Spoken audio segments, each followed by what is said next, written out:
Thank you, Danny. And back here now for another round of A Beer with Baron. And with me today is Kelly Richmond Pope, who, if I started to introduce you, I would never stop. But I'll be really brief.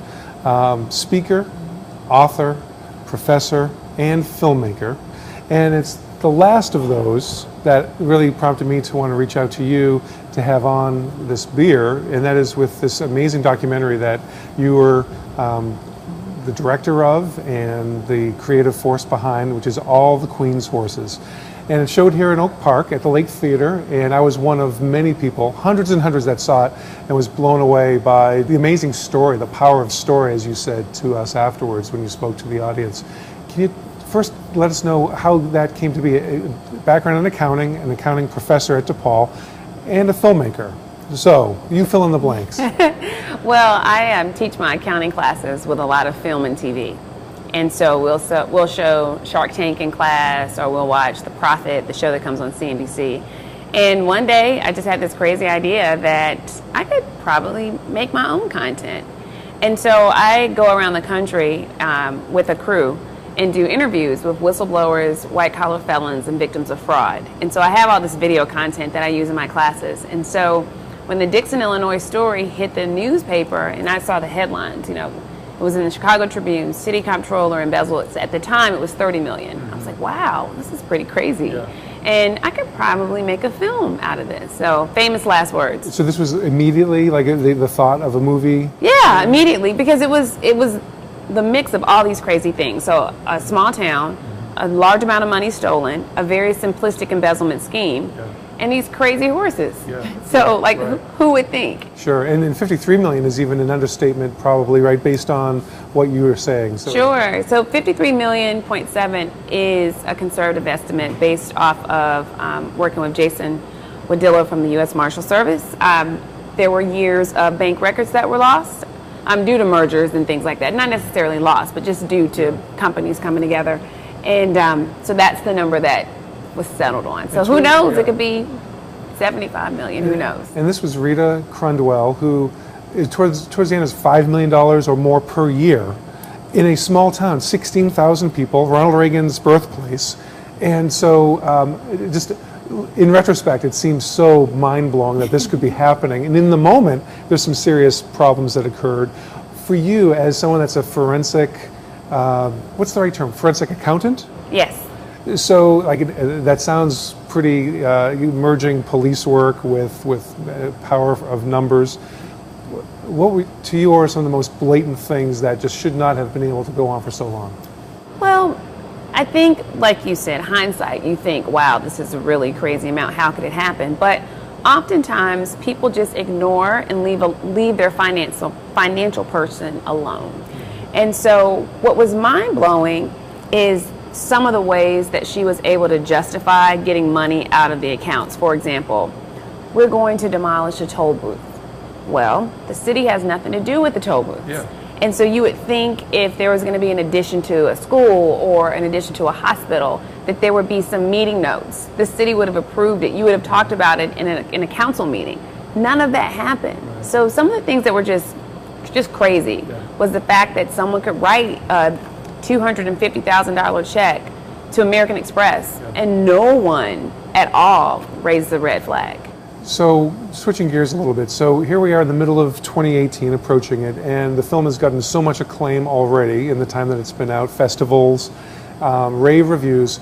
How can people who are watching this sometime in the future, by that point, maybe it'll be on Netflix? Maybe tell me about where people can see this now and where maybe in the future. So right now, it's on iTunes, Google Play, DirecTV, Comcast Xfinity, and then a bunch of other like platforms, like cable platforms, pay-per-view type cable platforms.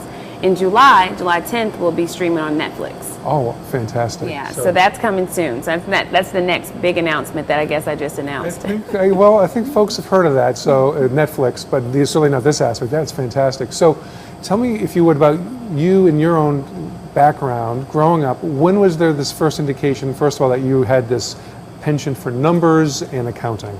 So I took my first accounting class in high school. So I was a student at Jordan High School in Durham, North Carolina, and my business education teacher was this woman named Mrs. Farrell. And the way we taught that class was like you would run a business. And I was just fascinated by just the numbers aspect of running the business. And so I always felt that the person that knows the numbers is the most powerful person in the room.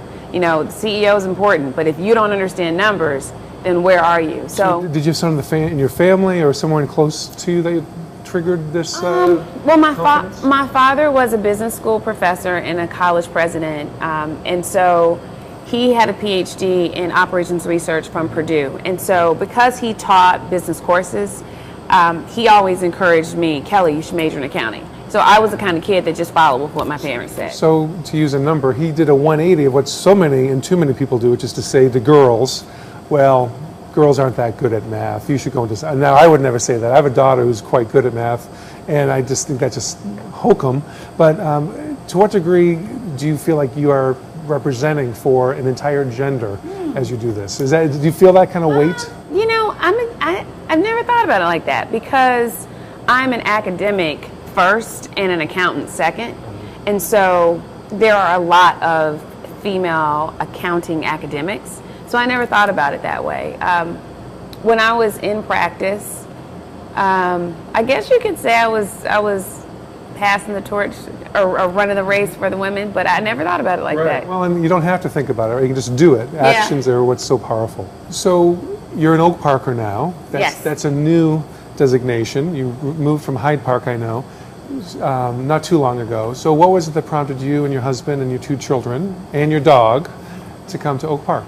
So I'm originally from Durham, North Carolina. So I'm a Southerner at heart. And we lived in the city for a while and we liked it. But the ability to have my kids just go outside and sort of roam free, walk to people's houses, and then the schools. So those two things really made us say, maybe we'll make the move. And we were paying for private school. So, you know, between where could we go where we can make our money work for us better? And that accountant in me never goes away. Oh, yeah. So. I'm sure a shopping trip with you must be quite interesting, right? Yeah. Fantastic. So now, do you have something right now that you're working on? I'm sure you do, but it's a matter of whether you can tell me, another film or another type of project.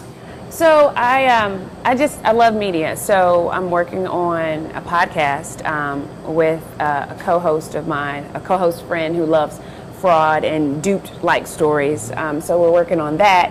And I have some ideas for other films. It's hard. I mean, you have to raise money. Right. It's a very expensive thing to do. So 2012 is when the news broke about Rita Crundwell, right, and out in Dixon. How long did it take for you from that point to finishing the movie? So from April 2012 until I would say May 2017. So a very long time. So at a certain point, do you feel like, are you tired of it? Is it like mentally exhausting or? You know, I'm not tired of it. I think it's sort of like teaching. You know, I teach managerial accounting, forensic accounting. I teach the same thing, but the audience, the students are different. Mm-hmm. So it's sort of like the film. You know, you go to different places and show it. Audience can be different, but the questions are typically the same. So I'm not tired of it yet. So in this era of fake news and of a lot of questions about the legitimacy of any kind of information, what are you seeing in your students and in general in business in terms of are people's skepticism, is it going up? Is this healthy for forensic accounting? What's the state of it? I think people's skepticisms are pretty constant, and it's because once you establish a relationship with a person, you feel comfortable. So now that I know you, I don't have to verify if that's your actual email or if it's really you calling me. You know, so when we get comfortable with people, we tend to reduce the controls that we typically will use to protect us. So a lot of psychology going on. A lot of psychology. And you saw it in Dixon. I mean, people knew Rita. They knew her brother, her sister, her parents, her grandparents. So Rita would never steal from us. Like you don't think of anybody that you know in your immediate circle that would steal money from you. Right. Well, it's kind of like, you know, about having systems in place so it's not personal, right? But people think it is. Yeah. So people do think it is. So if you actually questioned some of the people that were close to you, they might say, well, Aaron, why are you asking me this? And so that is what I think allows people to manipulate others. Right, and they use that, and that should be a red flag if people are defensive about it or trying to take the offense on it. So that's a signal. So, well, you know, we've just skimmed the surface, but hopefully it's enough for people to be able to dig in more. I highly recommend All the Queen's Horses because it was truly, as a longtime reporter myself, you did a sensational job. And so, thank you for coming on for The Spear with Baron, and much more continued success to you and to your family. Thank you.